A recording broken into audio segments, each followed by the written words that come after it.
The SNP has threatened legal action against Sky News after accusing the channel of failing to meet their statutory obligations as a broadcaster over the decision to freeze the party out of their pre-election debates.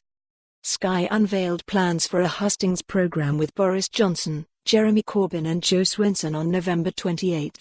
The news channel only promised to continue to provide appropriate coverage to other parties in broadcasts throughout the election period.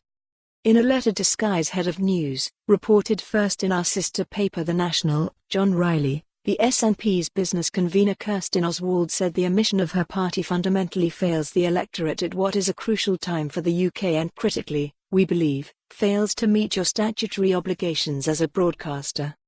The former MP told Ryley it is inexplicable that instead of inviting the SNP, the third largest party in the UK Parliament at the two most recent elections, you have instead invited one of Parliament's smaller parties which at the last election secured only a third as many seats as the SNP. She described the proposal as a democratic outrage that shortchanges the whole of the UK.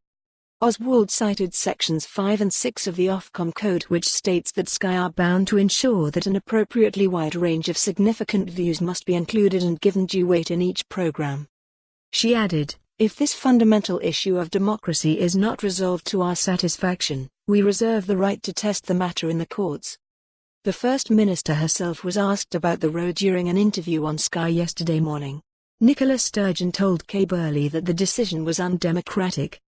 Asked by Burley if she was cross, the First Minister replied, I don't want to personalise it, but I think all broadcasters really need to consider whether they're reflecting politics as it is or as they'd like it to be.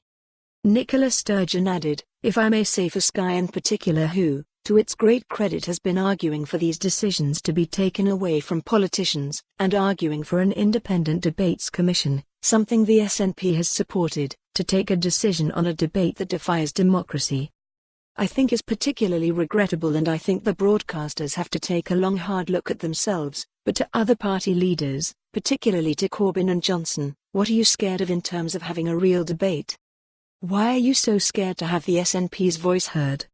To the broadcasters, reflect democracy as it is, do your jobs properly. And to the other party leaders, stop running scared. Scottish Lib Dem leader Willie Rennie said it was up to the First Minister to make her own case for appearing on the debates. He said, there's no doubt the Lib Dems have had a big increase in support. Right AC for more on this story, visit the news article link.